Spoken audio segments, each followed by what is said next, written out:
జయ శ్రీమన్నారాయణ. మనం ఇప్పుడు ఈ వీడియోలో ఏప్రిల్ నెల తులారాశి వారి యొక్క గోచార ఫలితాలు తెలుసుకుందాం.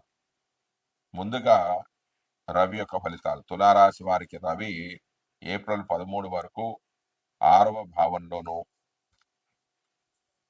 ఏప్రిల్ 14 నుంచి 30 వరకు 7వ స్థానంలోనూ సంచరిస్తున్నాడు.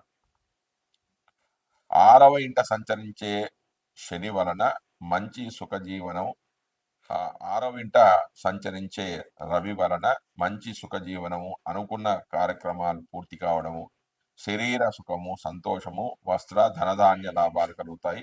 అన్ని కష్టాలు తొలగిపోవడం, మనసులో ధైర్యము, కార్యానుకూలత వంటి సుఖ ఫలితాలు గోచరిస్తాయి. పోటీలలో విజయాన్ని, కుటుంబ సౌఖ్యము, మానసికమైన శాంతి వంటివి కలుగుతాయి. వీటిలో ఒక 50% ఫలితాలు కలుగుతాయి. ఎందుకంటే రవి ఈ రాశి వారికి లోహమూర్తిగా సంచరిస్తూ ఉన్నాడు. దాని తర్వాత ఏప్రిల్ 14 నుంచి 30 వరకు రవి కలత్ర స్థానంలో సంచరిస్తున్నాడంటే 7వ స్థానంలో సంచరిస్తున్నాడు. 7వ ఇంట ఉన్న రవి వలన తన వారితో ద్వేషము, భార్యకు పీడ, సంతానానికి అనారోగ్యము, నిరుత్సాహంగా ఉండడం, భార్యతో గొడవలు, ప్రయాణాల్లో ఇబ్బందులు, ప్రయాణ మూలకంగా ఏమి పనులు జరగకపోవడం, నష్టం వాటిల్లడం, వైవాహిక సంబంధాల్లో అశాంతి వంటివి జరుగుతాయి. ఇందులో కేవలం 20% మాత్రమే చెడు ఫలితాలు అనేవి జాతకుడు పొందుతాడు. ఎందుకంటే రవి ఈ రాశి వారికి సువర్ణమూర్తిగా ఉండడం చేత. దాని తర్వాత కుజుడు యొక్క ఫలితాలు. తులారాశి వారికి కుజుడు రాజ్యభావంలో సంచరిస్తున్నాడు. అంటే 10వ రాశిలో సంచరిస్తున్నాడు. 10వ రాశిలో సంచరించే కుజుడి వల్ల కష్టాలు, రోగాలు కలగడం, రుచిలేని ఆహారాన్ని స్వీకరించడం, సదా ప్రయాణాలు చేయడం,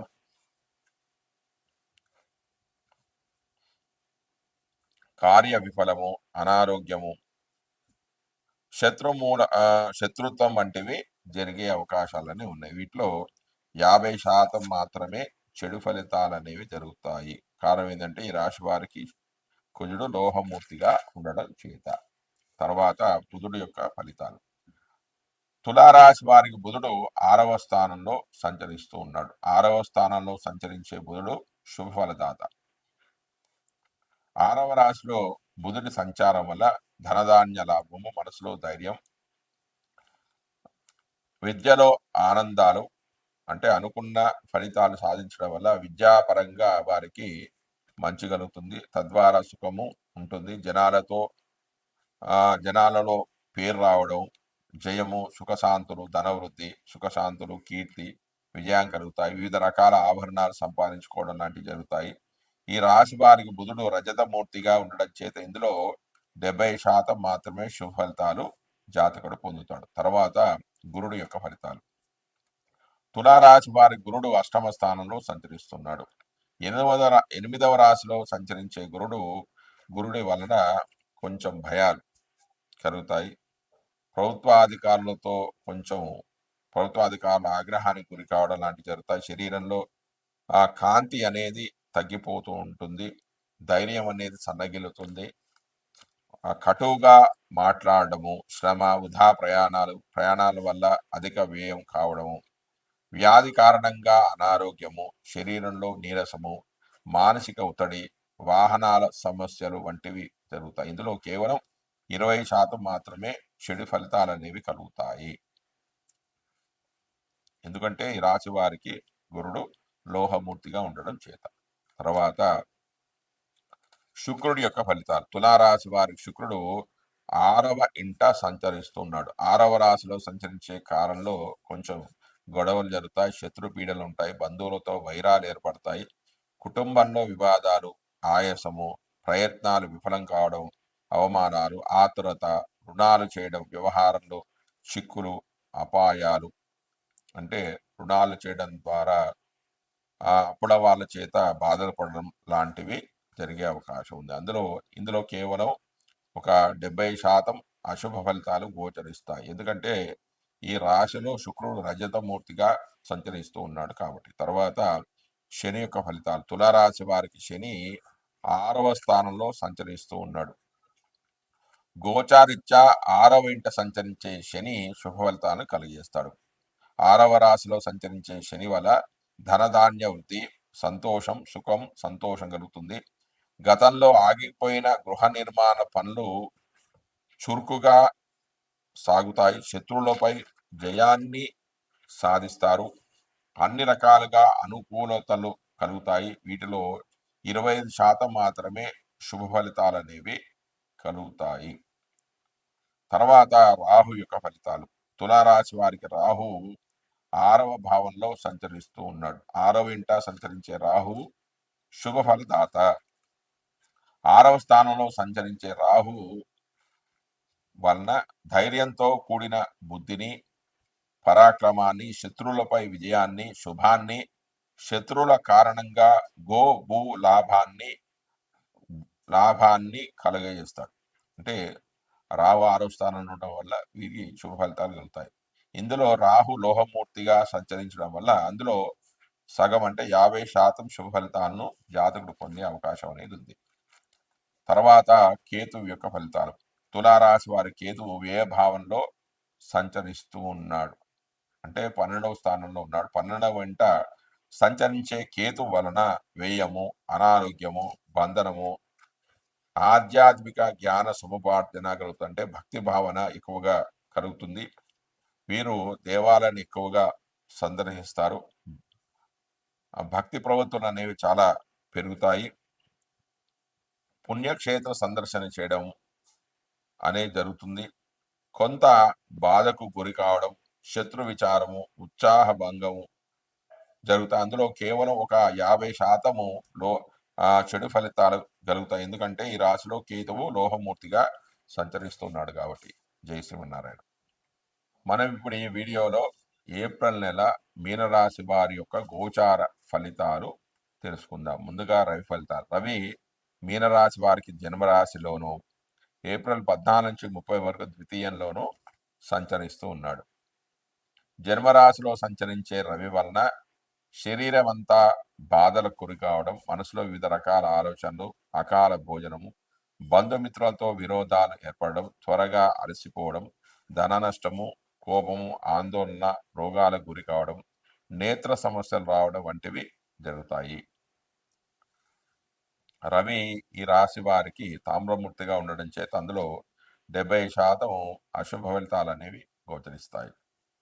ఇక తర్వాత ఏప్రిల్ 14 నుంచి 30 వరకు ద్వితీయంలో రవి సంచారం వల్ల అపార్థాలు, తగాదాలు, మిత్రులతో వైరము, బంధువులతో గొడవలు, ధన వ్యయము, కుటుంబ సభ్యులతో సఖ్యత లేకపోవడం, వాగ్దోషాలు ఏర్పడడం వంటి జరుగుతాయి.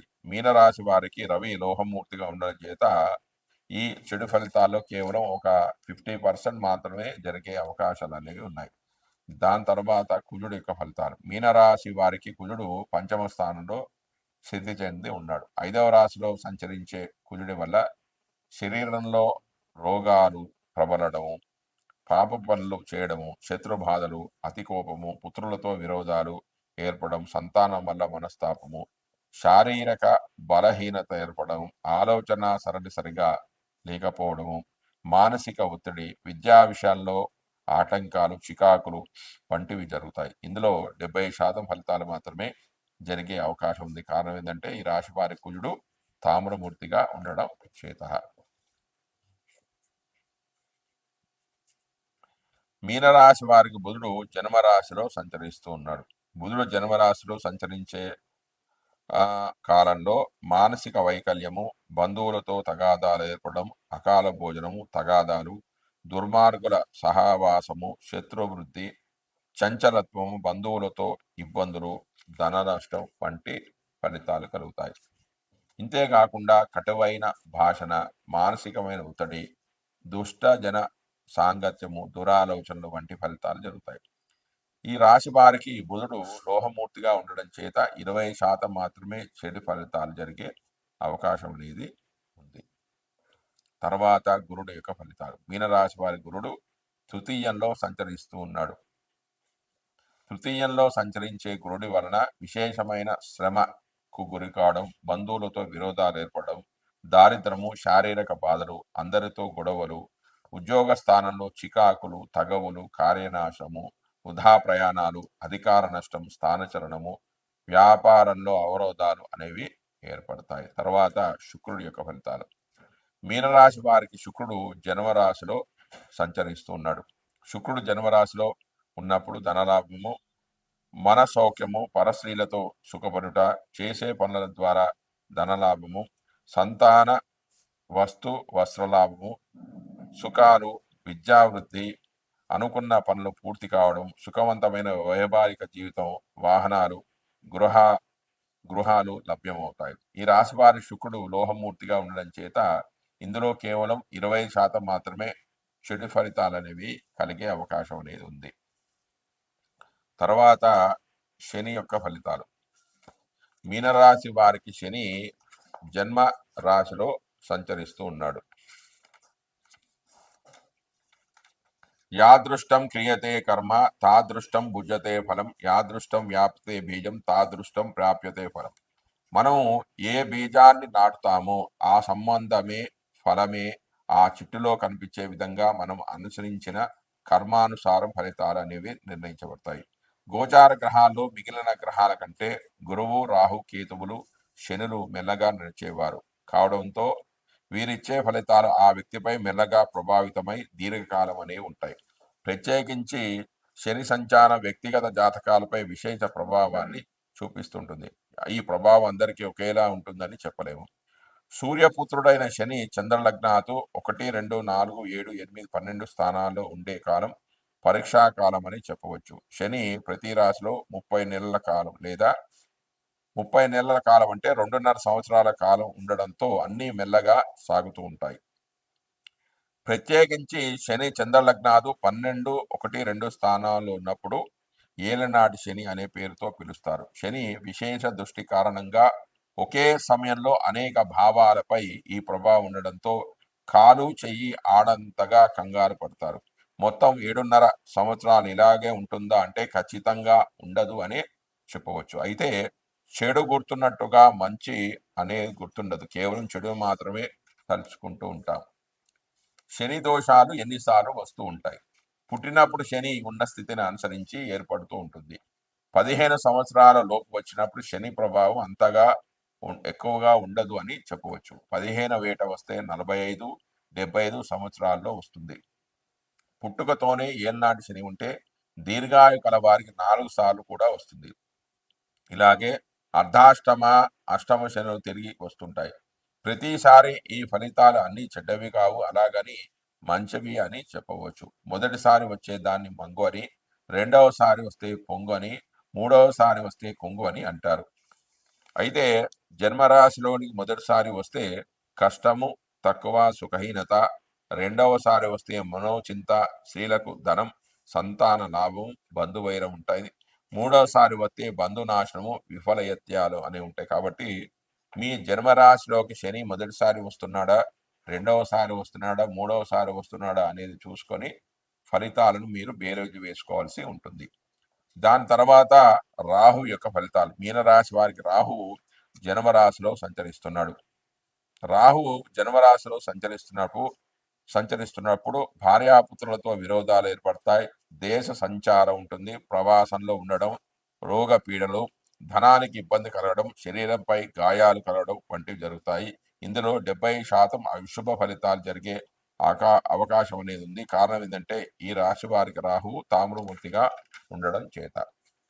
తర్వాత కేతువు యొక్క ఫలితాలు. మీనరాశి వారి కేతువు 7వ భావంలో సంచరిస్తున్నాడు. 7వ ఇంట సంచరించే కేతు వల్ల వ్యాపారంలో సమస్యలు, నష్టాలు కలగడం, కుటుంబ సభ్యుల నుండి ఎడబాటు కలగడం, స్థానచలనం, కలత్రంతో గొడవలు, ఉద్యోగ పతనము, కోర్టు కేసుల్లో ఓటమి కలగడము వంటి చెడు ఫలితాలు కలుగుతాయి. వీటిలో 70% అశుభ ఫలితాలు గోచరిస్తాయి. కారణం ఏంటంటే ఈ రాశి వారి కేతువు తామ్రవృత్తిగా ఉండడం చేత. జై శ్రీమన్నారాయణ.